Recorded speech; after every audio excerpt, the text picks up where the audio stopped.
Hi, welcome back to part 10 of my series looking at the music of Sondheim Sweeney Todd and the compositional techniques he used to tell and convey the story. Where we last left off, we finished looking at the first half of the song Ah Miss and had a jigsaw puzzle of different motifs. In this video, we'll finish up that song and go on to the song Joanna. Please watch all the previous videos if you haven't already, especially the previous 3, or none of this will make that much sense. Where we last left off at the second half of the song Ah Miss, Anthony bumps into the beggar woman and is all like, "Who lives in this house?" and she gives him a cautious warning. Don't you go trespassing there, young man, not if you value your hide. Tamper there and there's a good whipping for you. When she first shows up, she sings her infamous chromatically descending Alms Alms.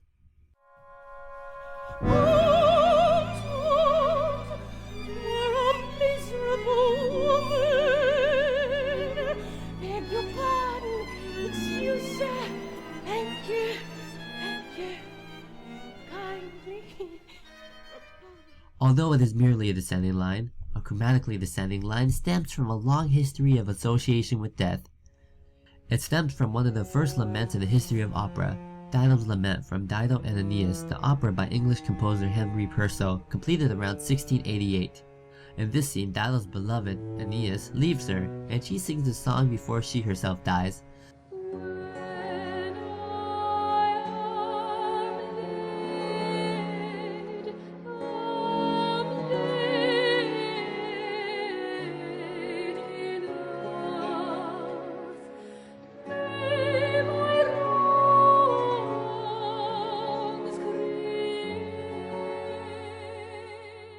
The bass line underlines the rest of the song.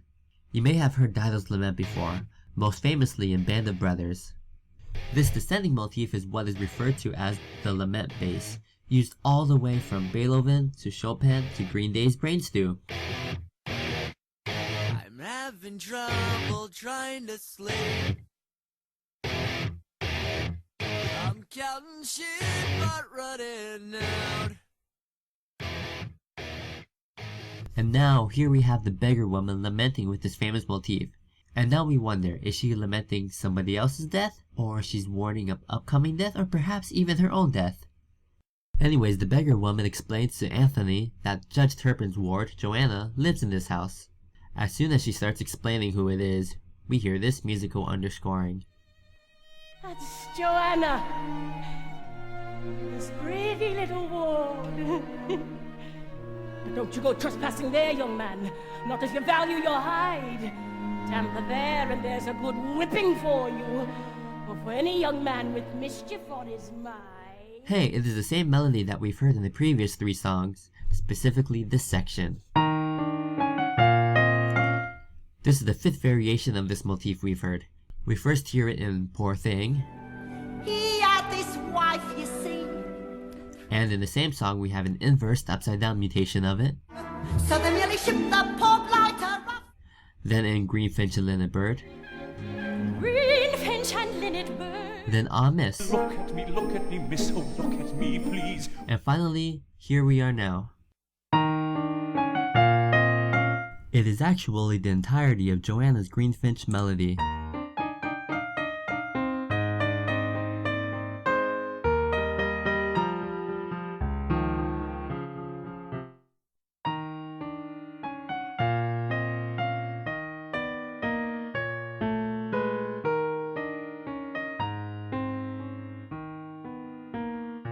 We have this melody in a round. The flute starts it off, and then while the flute finishes up the melody, the clarinet starts the melody.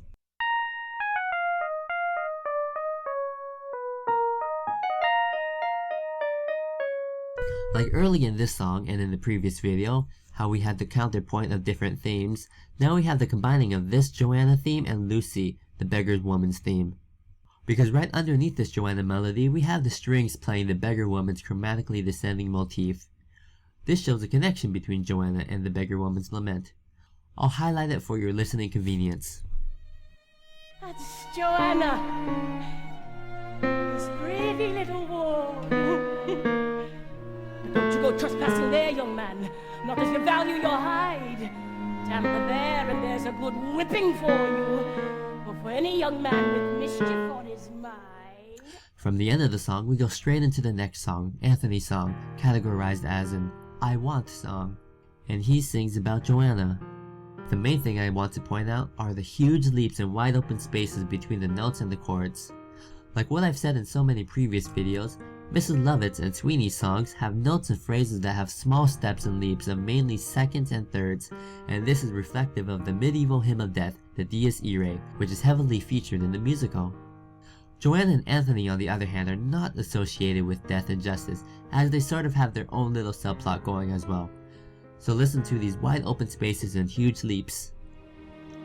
I feel you, Joanna. I feel. And throughout the song, the leaps and the spaces get increasingly wider too. I'll steal you, Joanna. I'll steal.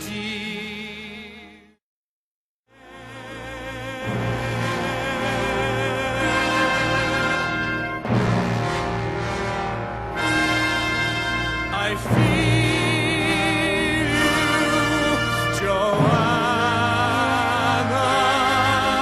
and one. The last thing I wanted to discuss was this blue note Sondheim put in the song. We're chugging along and we have all these lovely melodious notes, and then we hear this. Satisfied enough to dream you, happily I was mistaken. If I were to write this song without this weird sounding note, it would probably sound like this. But Sondheim put this note in for a reason. This interval is a tritone, or what is commonly referred to as the devil's interval. I talk about this briefly in the 5th video. This note creates an incredible amount of tension and it wants to resolve down, which it does eventually. Sondheim teases us even more before delaying the resolution, so that when it does come, the sigh of relief is greater. It is interesting though how the next time this comes along we know what to expect, but Sondheim changes it up by not holding out the note an extra beat like before. You, even now I'm at your window, I am in the dark.